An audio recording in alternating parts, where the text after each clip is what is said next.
Chandrapur municipal corporation चुनाव के लिए Congress party की तरफ से जारी कैंडिडेट लिस्ट को लेकर पार्टी के अंदर विवाद हो गया है और nomadic unfreed caste tribe VJNT Congress cell ने कड़ी नाराजगी जताई है।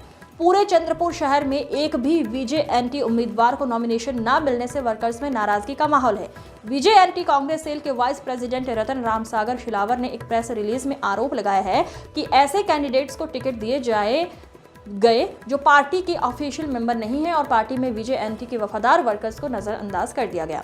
अनुसूचित जनजाति के स्वप्निल कांबले को वार्ड नंबर 9 से नॉमिनेशन दिया गया, लेकिन VJNT सेल ने दावा किया है कि वो कांग्रेस मेंबर नहीं है। ये भी आरोप है कि VJNT सेल के स्टेट ऑर्गेनाइजर अवधूत कोटेवार की पत्नी ने वार्ड नंबर 5 से कैंडिडेट मांगा था, लेकिन पार्टी से जुड़ी नहीं वंश्री मेश्राम को टिकट दे दिया गया। इसके अलावा VJNT सेल के सिटी प्रेसिडेंट विजय जीतूजी पोहनकर ने अपनी पत्नी छबुताई पोहनकर के लिए वार्ड नंबर 2 से OBC महिला कैटेगरी से कैंडिडेट मांगा था। त्यांनी त्या 3 पैकी 1-2 तरी सीट आमच्या विभागाला द्यावं आणि आम्हाला त्या विभागाचं नेतृत्व करण्यासाठी आमचं जे संघटन आहे तुमच्यासोबत जोडलेलं तर त्याचा आम्हाला शियाचा वाटा मिळाला अशा समजू।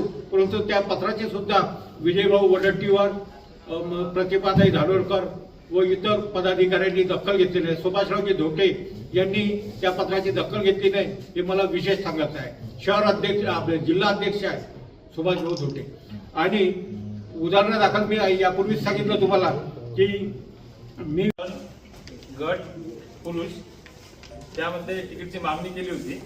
बाहेरून स्वप्नील कांबळे नावाचा मुलगा ओपन सर्वसाधारण मध्ये SC पुरुष टाकण्यात आलेला आहे आणि ऑलरेडी SC महिला तिथे रिझर्वेशन आहे पूर्वीचं, त्यानंतर सुद्धा ते टाकण्यात आले। दोन्ही कॅन्डिडेट जे आहे BJP मधून आलेले आणि पक्षात सदस्याची नोंदणी पण नाही नसताना इंटरव्ह्यू पण दिलेले नाही, त्यांना पक्ष तिकीट दिलेलं आहे। आम्ही 30 वर्षापासून काम करत असून आम्हाला तिकीट दिलेलं नाही, यासाठी आम्ही पत्रकार परिषद घेतली।